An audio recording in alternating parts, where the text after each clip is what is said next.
Bien, buenas tardes, doctora y compañeros. Continuando con las exposiciones, vamos a hablar hoy día sobre los síndromes gastrointestinales pediátricos. Somos el subgrupo número 12. Siguiente diapositiva, por favor.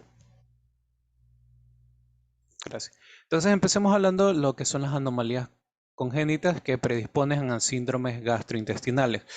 Una de las anomalías congénitas más frecuentes del esófago va a ser la atresia esofágica, que siendo una de la prevalencia alta de 1,7 sobre 10.000 recién nacidos vivos, corresponde más del 90% en su presentación de fístula traqueosofágica asociada. En la forma más frecuente de lo que es la atresia esofágica, el esófago superior lo que hace es finalizar en lo que es un fondo de saco ciego y la fístula traqueosofágica se va a conectar con el esófago distal, que esta se conoce como la de tipo C, en la que podemos ver la imagen que está ahí. Asimismo, pueden encontrarse diversos tipos tanto de atresia esofágica como también de la fístula traqueosofágica y sus frecuencias relativas, ¿no? La causa exacta aún se desconoce, siguen siendo causas multifactoriales asociadas con la edad materna elevada, una etnicidad europea, obesidad, nivel socioeconómico, ¿no? El defecto por lo general tiene una supervivencia superior al 90% debido a que todo este progreso se da con los cuidados intensivos neonatales y siendo un diagnóstico precoz y hay un tratamiento adecuado, ¿no? El 50% de las lactantes son de tipo no sindrómico. Sin embargo, hay el 50% restante que sí van a presentar alteraciones asociadas, siendo una de las más frecuentes el síndrome de Bacter. El Bacter son anomalías vertebrales que se asocian también a la atresia esofágica, ¿no? Que van a tener alteraciones como las anorrectales, las traqueales, las esofágicas propiamente, las renales, incluso las radiales. Como podemos observar en la imagen de aquí, tenemos ahí una radiografía donde nos muestran anomalías asociadas al síndrome de Bacter, donde tenemos anomalías vertebrales, en este caso tenemos malformaciones cardíacas y una fístula traqueoesofágica. Que podemos observar ahí que la segmentación vertebral en la punta de la flecha blanca, tenemos incluso el tubo digestivo que en su parte proximal del esófago está atrético, que es la punta de flecha negra, y el gas que está en el intestino compatible con lo que es la atresia esofágica con fístula traqueosofágica. Los factores genéticos también intervienen en lo que es la patogenia de la fístula traqueosofágica. En algunos pacientes se sugieren mutaciones discretas en casos sindrómicos, ¿no? Entonces, cuando nosotros hablamos de casos sindrómicos, estamos hablando de un estadio de esta patología que puede poner en riesgo la vida de este caso del niño, ¿no? La siguiente diapositiva, por favor. En cuanto a lo que tiene que ver con el abordaje, primero tenemos que saber cómo se presenta para luego emitir un diagnóstico y por último un tratamiento. En la presentación vamos a tener que el recién nacido con esta anomalía suele presentar lo que es una hipersalivación y un babeo por la boca y la nariz después del nacimiento. Sin embargo, los que va a sospechar van a ser los episodios de tos, la cianosis y la dificultad respiratoria. La alimentación se va a acentuar con estos síntomas. Recordemos que tiene una atresia, ¿no? Por lo tanto, va a provocar una regurgitación y puede causar lo que es una aspiración, teniendo en cuenta la neumonía.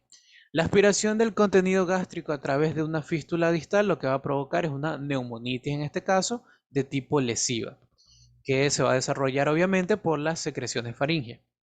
El lactante con una fístula traqueosofágica aislada, se la conoce como fístula tipo H, puede buscar atención médica en etapas más tardías de la vida, en relación con los problemas respiratorios como el broncoespasmo o las neumonías, ¿no? Entonces, ya una vez que tú tienes esta sospecha por esta clínica, pues nos vamos al diagnóstico. Se sospecha esta patología en el recién nacido si aparece una dificultad respiratoria de instauración precoz y existe una incapacidad para pasar lo que es la sonda nasogástrica u orogástrica, porque se queda en el sitio atrésico del esófago. Los hallazgos en la prueba de imagen van a ser la ausencia de la burbuja gástrica fetal y la presencia de un poligramnios, ¿no? Las radiografías simples, que son el gol estándar, se van a realizar lo que son las valoraciones de la dificultad respiratoria, donde vamos a tener el extremo de la sonda que aparece enrollado en espiral en lo que es el bolsillo esofágico, como podemos ver en la imagen. En el caso del tratamiento, primero es el tratamiento conservador, ¿no? atender al paciente, al niño en este caso, para mantener una vía aérea permeable. Descomprimir lo que es la bolsa proximal en el preoperatorio para evitar lo que son las aspiraciones, ¿no? Y administrar los antibióticos en el caso de las neumonías. Todo esto va a permitir que la cirugía sea también un tratamiento con la ligadura quirúrgica de este caso de la fístula traqueosofágica y la anastomosis primaria del esófago a través de una toracotomía derecha. Esto va a ser lo más estándar, ¿no? En el lactante prematuro, con o sin complicaciones de cualquier naturaleza, el cierre primario puede incluso demorar mediante la colocación transitoria de una sonda de gastrostomía y la realización posterior de una ligadura de la fístula, ¿no? Es posible realizar una reparación quirúrgica por taracoscopía que se asocia a un pronóstico favorable a largo plazo. Puede ser viable, ¿no? En cuanto al pronóstico, la mayoría de los niños con esta patología y su presentación, que es la fístula traqueosofágica como acompañante, crecen normalmente y pueden llevar vidas sin alteraciones. Sin embargo, las complicaciones pueden darse durante los primeros 5 años de vida. Las complicaciones quirúrgicas van a ser lo que es la fístula, una refistulización y una estenosis. La enfermedad por reflujo gastroesofágico puede ser una consecuencia de estas anomalías intrínsecas que a menudo van a estar con el retraso del vaciamiento gástrico. Y esto va a suponer un reto terapéutico porque vas a empezar a aumentar ciertas patologías que no las tenías al principio. La siguiente diapositiva, por favor. Siguiendo con las anomalías congénitas, tenemos a las hendiduras de laringotraqueosofágicas. Estas alteraciones infrecuentes aparecen cuando el tabique entre el esófago y la tráquea no se desarrolla totalmente, lo que da lugar a la presencia es de un conducto común defectuoso entre la faringe y el esófago y la luz laringotraqueal. Lo que va a provocar es una incompetencia de lo que es el cierre laringio durante la deglución. Como podemos ver en la figura, la exploración de la vía aérea perinatal lo que nos muestra es una hendidura laringotraqueosofágica grado 3. Las otras anomalías del desarrollo, como la que hablamos anteriormente, se observan en el 20% de los pacientes con hendidura, ¿sí? El diagnóstico es difícil y suele requerir lo que es la visualización directa del esófago y de la laringe. Cuando se realiza un estudio radiológico con contraste, lo que se va a observar a menudo es en el esófago y en la tráquea. Tratamiento es la reparación quirúrgica y en el caso de la estenosis esofágica congénita, que es una anomalía muy rara del esófago, el defecto se da incluso en la separación incompleta entre el tracto respiratorio y el intestino primitivo. Se lo da por lo general en los 25 días de la vida fetal. Asimismo, el esofagograma sigue siendo un gol estándar para su diagnóstico. La ecografía endoscópica se utiliza también para el diagnóstico y la endoscopía se utiliza para evaluar las anomalías de la mucosa, como las estenosis, cuerpos extraños o esofagitis, ¿no? Las opciones terapéuticas están en corrección quirúrgica o dilataciones con bujía para aumentar lo que es la luz del esófago en este caso. La siguiente diapositiva, por favor. En cuanto al tema de los vómitos, el vómito va a ser lo que es un proceso reflejo coordinado que puede estar precedido por el aumento de la salivación y que se inicia con las arcadas involuntarias. El descenso violento del diafragma y la contracción de los músculos abdominales con su relajación del cardias gástrico lo que van a hacer es expulsar el contenido gástrico al esófago. Este proceso va a estar coordinado por el centro del vómito, que eso se lo va a localizar en el bulbo raquídeo, que se encuentra influido directamente por una inervación aferente e indirectamente por la zona gatillo quimiorreceptora y centros superiores del sistema nervioso central. Si, hay que tener en cuenta que si la obstrucción se produce por debajo de la segunda porción del duodeno, hablando del tema del digestivo, el vómito suele estar teñido de bilis. También tenemos que las lesiones no obstructivas del aparato digestivo también pueden causar vómitos, comprendiendo enfermedades del tercio superior del intestino delgado, enfermedades del páncreas, hígado o árbol biliar, ¿no? Cuando hablamos de las complicaciones de los vómitos, tenemos que hablar de las complicaciones metabólicas. La fisiopatología va a ser clara. Siguiente diapositiva, por favor. Cuando hablamos de la metabólica, la fisiopatología va a ser la pérdida de líquido en el vómito, donde la anamnesis lo que de una nos va a demostrar va a ser una deshidratación, va a ser la alcalosis, la hipocloremia y la hiponatremia.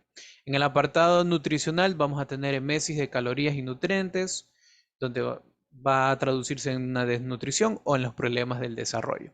El desgarro de Maroli-Weiss van a ser a partir de las arcadas, ¿no? Que va a tener un desgarro en la curvatura menor de la unión gastroesofágica. Esto va a darse debido al vómito forzado en proyectil. La esofagitis obviamente va a estar dada por los vómitos crónicos, ¿no? El paciente va a estar constantemente vomitando y eso va a provocar una inflamación del revestimiento epitelial del esófago. La aspiración, que es una de las partes crónicas del vómito, va a traducirse en una neumonía o una disfunción neurológica. El shock puede ser dar a partir de lo que es la pérdida importante de líquidos en el vómito y es una deshidratación severa, ¿no? La siguiente diapositiva, por favor.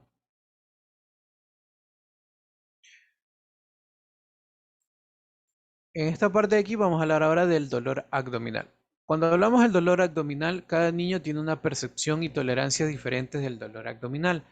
Y es una de las razones por la cual la evaluación diagnóstica crónica de este tipo puede resultar difícil. Un niño con dolor abdominal funcional que no tiene una etiología orgánica puede sentirse tan mal como si la causa fuera orgánica. Esta distinción va a ser parte extremadamente importante en la evaluación médica. La normalidad del crecimiento y de la exploración física, que a su vez tenga ausencia de anemia o ausencia de hematoquesia, tiene un efecto tranquilizador en un niño en el que se sospecha el origen funcional de un cuadro de dolor abdominal. La causa específica puede ser difícil de detectar, pero se pueden demostrar la naturaleza y la localización de la lesión causante del dolor a partir de la descripción clínica. Hay que reconocer que existen dos tipos de fibras nerviosas. Las fibras nerviosas que transmiten los estímulos dolorosos en el abdomen, que va a estar dado por la piel y el músculo, que son las fibras tipo A, y las fibras tipo C que transmiten el dolor difuso y de carácter sordo de las vísceras, del peritoneo y el tálamo. El dolor lo que se va a hacer es percibirse en la corteza, como ya sabemos, en la circunvolución postcentral, que puede recibir impulsos originados a partir de los lados izquierdos y derechos, ¿no? En el intestino delgado, el estímulo habitual que causa dolor es la presión o el estiramiento. Cuando hablamos de los metabolitos tisulares liberados en las terminaciones nerviosas cercanas, van a explicar lo que es el dolor causado por la isquemia. La percepción de estos estímulos dolorosos pueden estar modulados por las eferencias de origen central y periférico. El dolor que sugiere una etiología orgánica de potencial gravedad se asocia a una edad menor de 5 años, fiebre, pérdida de peso, vómitos teñidos de bilis o sanguinolentos con la presencia ictericia o en el caso de la hepatoesplenomegalia. Esto se va a acompañar con el dolor en la fosa lumbar o en localizaciones diferentes de la cicatriz umbilical, ¿no? Asimismo vamos a tener los dolores, el dolor de origen visceral. El dolor de origen visceral que suele ser sordo y se experimenta en el dermatoma del que deriva la inervación del órgano afectado. Por esta razón, el dolor y la hipersensibilidad dolorosa no se experimentan en el lugar del proceso patológico. Los estímulos dolorosos que se originan tanto en el hígado, en el páncreas, en el árbol biliar o en el estómago, se perciben en el epigastrio. El dolor originado en la parte distal del intestino delgado, el ciego, el apéndice o el colon proximal se perciben en la región umbilical. El dolor debido a la apendicitis incluso se percibe en la región periumbilical y el del colon transverso en la región suprapúbica. En el caso del dolor somático, que es intenso y suele estar localizado, este se da más que todo cuando una víscera inflamada entra en contacto con un órgano somático, como lo que es el peritoneo parental o la pared abdominal. En el caso de la peritonitis, que da lugar a un dolor abdominal generalizado asociado a rigidez, defensa involuntaria, dolor de rebote e hiperestesia en la exploración física. Eso es un ejemplo claro del dolor de somático. Y cuando hablamos del dolor referido, van a ser de localizaciones extraintestinales. Van a ser debido a las proyecciones centrales compartidas con una vía sensorial de la pared abdominal. En el caso de una neumonía, cuando el dolor pleural parietal es referido al abdomen. La siguiente diapositiva, por favor. Gracias. Buenas tardes, continuando con el tema, voy a hablar acerca de lo que es el síndrome diarreico. En primer lugar, tendremos que la diarrea se va a definir como la pérdida excesiva de líquidos y electrolitos en las heces. Va a tener dos presentaciones. En primer lugar, la presentación aguda, en la cual tiene una presentación súbita, en la cual la pérdida es mayor a 10 mililitros por kilogramo al día en lactantes y mayor a 200 gramos al día en niños mayores. La OMS va a definir a lo que es la enfermedad diarreica aguda como la presencia de 3 o más deposiciones en 24 horas, con una disminución de lo que es la consistencia habitual y una duración que sea menor a 14 días. Como sabemos, lógicamente esos episodios de diarrea pueden ocurrir a cualquier edad, pero van a ser en los lactantes y en los niños menores de 5 años los que van a estar más predispuestos a desarrollar la enfermedad y también presentar complicaciones como sepsis, deshidratación y muerte. Y la diarrea crónico persistente cuando la diarrea pues dura más de 14 días. Pues la siguiente, por favor.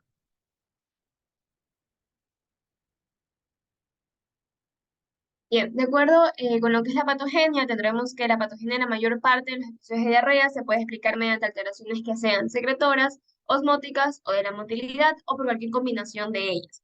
En primer lugar, tendremos que lo que es la diarrea secretora, en ese tenemos que los iones se van a bombear de manera activa al intestino por acción de secretagogos que pueden ser exógenos y endógenos. Un ejemplo de los secretagogos son, por ejemplo, la toxina del cólera, en la cual tendremos que el tipo de diarrea secretora va a ser una diarrea que va a ser profusa y que va a persistir aún con el ayuno. La diarrea osmótica, por su parte, se va a deber a una lesión que puede ser funcional o estructural del epitelio intestinal y va a aparecer tras la ingesta de solutos que no son absorbidos, por ejemplo, debido a algún trastorno en el intestino delgado, como va a ser el déficit de lactasa por lactosa o de la glucosa en la diarrea por rotavirus. Los solutos que no son absorbidos, que tienen lógicamente actividad osmótica, van a arrastrar el agua hacia la luz. Entonces, tenemos que en esa forma de diarrea va a ser de menor volumen que lo que es la diarrea secretora y también pues va a remitir o va a detenerse con lo que es el ayuno. Los trastornos de la motilidad se pueden asociar con un tránsito ya sea rápido o lento, de manera general no se van a acompañar de una diarrea profusa. Tendremos que la motilidad con tránsito lento se puede asociar con un sobrecrecimiento bacteriano como etiología o causa de la diarrea. Pues la siguiente.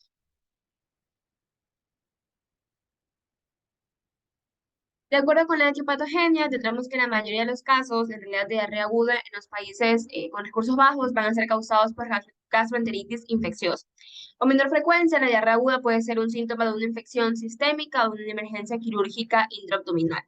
Entonces, la principal causa de diarrea aguda van a ser las infecciones entéricas, que pueden ser por causa bacteriana, viral o parasitaria. En las causas virales tendremos a los rotavirus, principalmente rotavirus del grupo A, los adenovirus entérico y el astrovirus. La diarrea parasitaria por Giardia lamblia, Clostridium parvum. Y en lo que es la diarrea de causa bacteriana, Salmonella, Salmonella notifoidea, Shigella, Campylobacter jejuni, Yersinia y también la Escherichia coli. Tendremos que, en determinadas ocasiones, también tendremos que considerar otras causas fuera de lo que serían las causas infecciosas y propiamente intestinales, como podrían ser causas extraintestinales, también debido a una alergia alimentaria, por ejemplo, a las proteínas de la leche de la vaca, trastornos de absorción o digestión, por ejemplo, en lo que es el déficit de la lactasa, cuadros quirúrgicos, como por ejemplo la apendicitis o la invaginación intestinal, ingesta de fármacos como los laxantes o los antibióticos, y la intoxicación con metales pesados, como por ejemplo el cobre o el zinc. La clasificación pues va a ser según la fisiopatología o según su clínica. Según su fisiopatología podrá ser fecal oral en lo que es el ciclo ano-mano-boca, que va a ser secundario a alimentos que sean contaminados durante la manipulación de los mismos. De persona a persona, por ejemplo, en casos de Shigella, de Giardia, de Campylobacter y de Cryptosporidium. En esos casos va a tener una baja dosis infectante. En los alimentos van a ser los responsables de los brotes diarreicos. Más frecuentes va a ser debido al pollo, a los huevos, a la carne de cerdo que no sea cocida. Entonces tendremos que en el caso de lo que es la enfermedad transmitida por los alimentos, va a ser una enfermedad aguda gastrointestinal que se va a presentar en dos o más personas que hayan comido una fuente común en las últimas 72 horas. Y según la clínica se va a clasificar en dos tipos, en una diarrea simple sin sangre y una diarrea con sangre o disentería. En la diarrea simple sin sangre va a ser principalmente de origen viral en el 60% de los casos por rotavirus y enterovirus. También puede ser bacteriana por el Vibrio cholerae por el Salmonella notifi o parasitarias, como por ejemplo por la yardiasis. En la disentería va a ser principalmente de origen bacteriano, en Shigella en el 50% de los casos, pero también puede ser causada, por ejemplo, por Campylobacter, por Escherichia coli enteroinvasiva y Salmonella. O puede ser también causada por causa parasitaria, como va a ser la amebiasis intestinal. Bueno, la siguiente.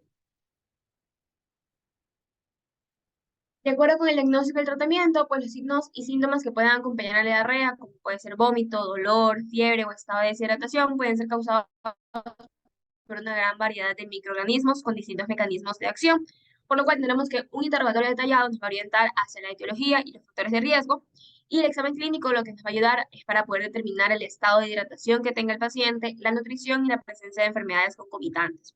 Por su parte, en el tratamiento, pues en primer lugar tendremos que prevenir la deshidratación o corregirla, mediante vía oral o vía intravenosa y preferentemente por vía oral.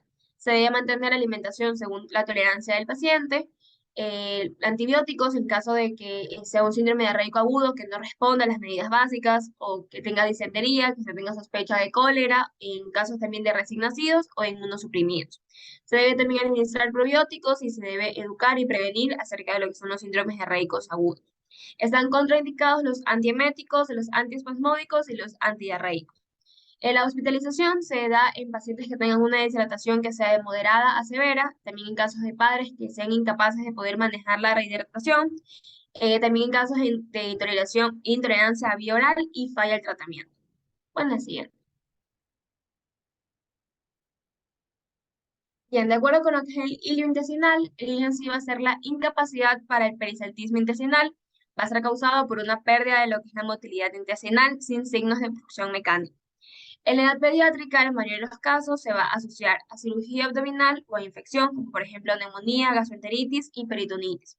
Otras causas pueden ser anomalías metabólicas, como la uremia o la hipopotasemia, o la acidosis también. Tenemos además la administración de fármacos como los opiáceos, la vincristina y los fármacos espasmolíticos como la loperamida, que se usa durante los episodios de gastroenteritis.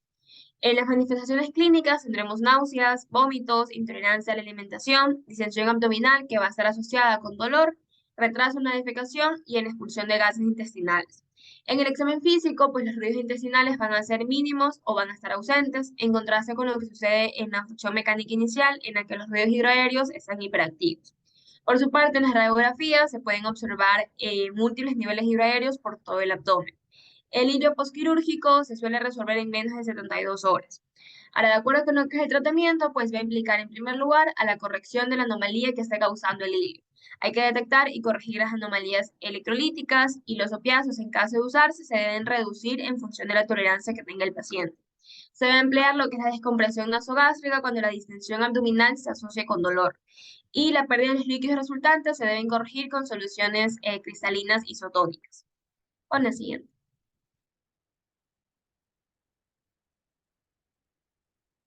Por último, hablaremos acerca de lo que es el síndrome ictérico.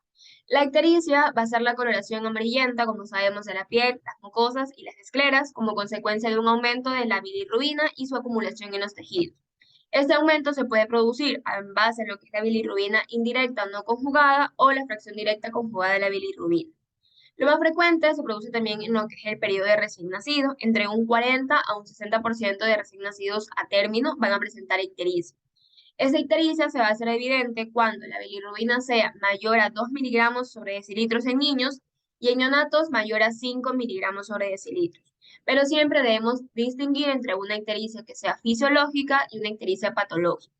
Una ictericia patológica siempre pues, será cuando se inicie en las primeras 24 horas, cuando la bilirrubina aumente más de 5 miligramos por decilitros diarios, cuando sobrepase los límites definidos para una ictericia fisiológica, que pues van a variar sobre todo en casos de que tenga lactancia artificial o lactancia materna, y si es a pretérmino o a término.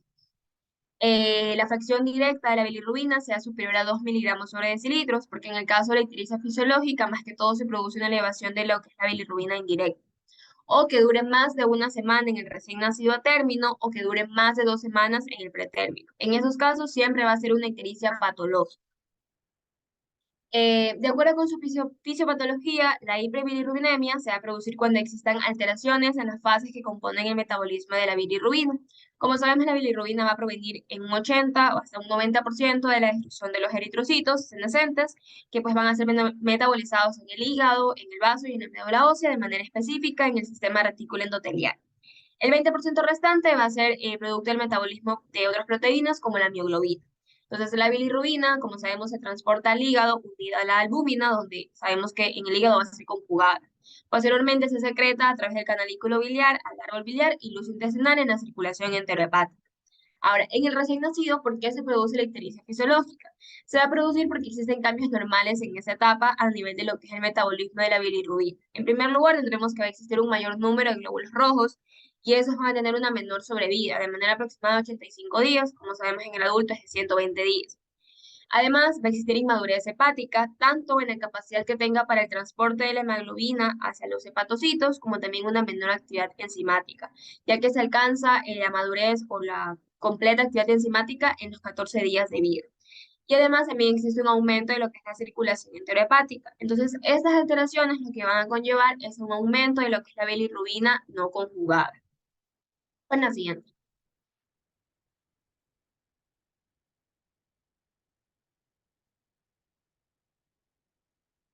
De acuerdo con lo que es la etiopatogenia, tendremos que en sí la ictericia no va a ser una entidad en sí misma, sino que va a ser la manifestación de una enfermedad subyacente con distintas etiologías. Siempre pues debemos distinguir entre una hiperbilirrubinemia que sea no conjugada y una hiperbilirrubinemia que sea conjugada. En el caso de la hiperbilirrubinemia no conjugada, se va a producir, en primer lugar, debido a un aumento en lo que es la producción de la bilirrubina. Eso se puede deber a la hemólisis, también a los casos de reabsorción de un cefalohematoma y en casos de poliglobulia.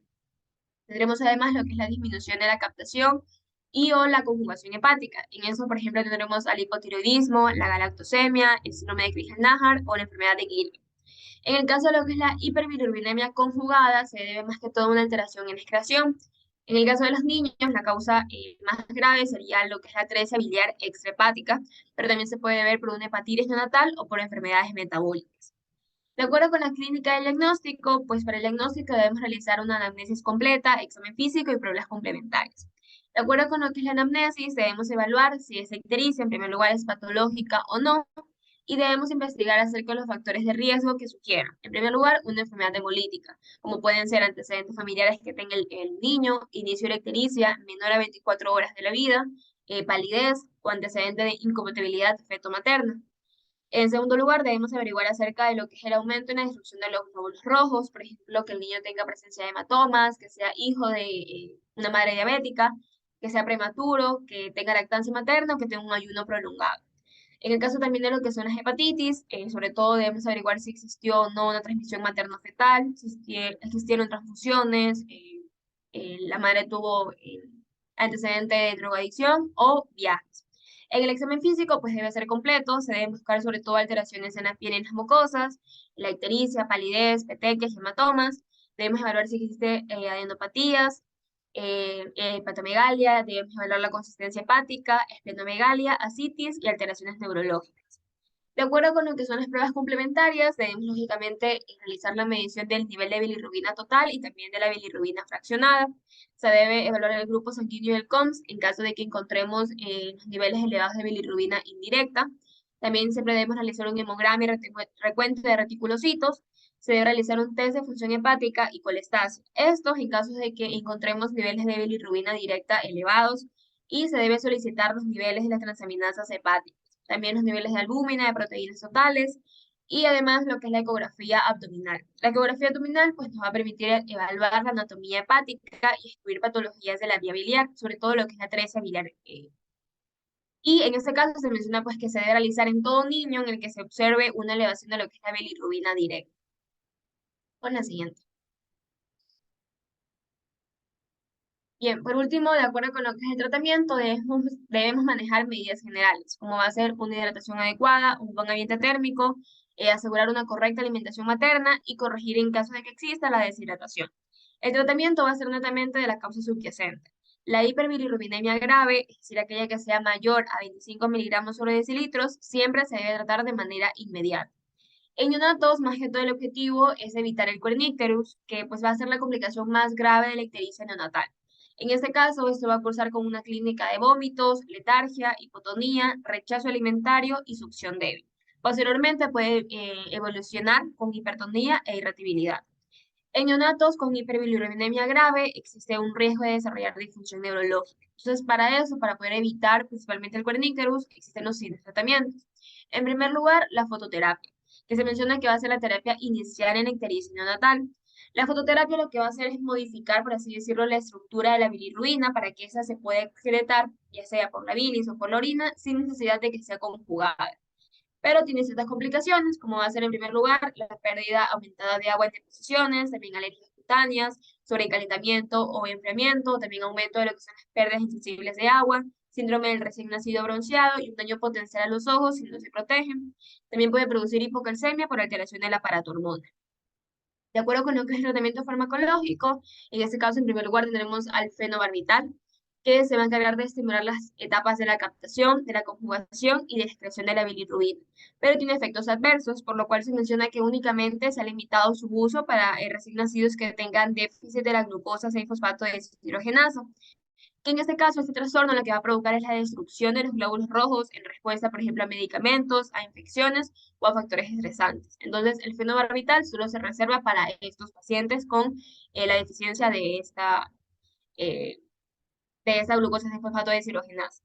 Y también tenemos la administración de sustancias no absorbibles que van a captar la bilirrubina en la luz intestinal y lo que van a hacer es impedir su absorción enteral y es por eso que van a disminuir lo que es la bilirrubina sérica. Gracias.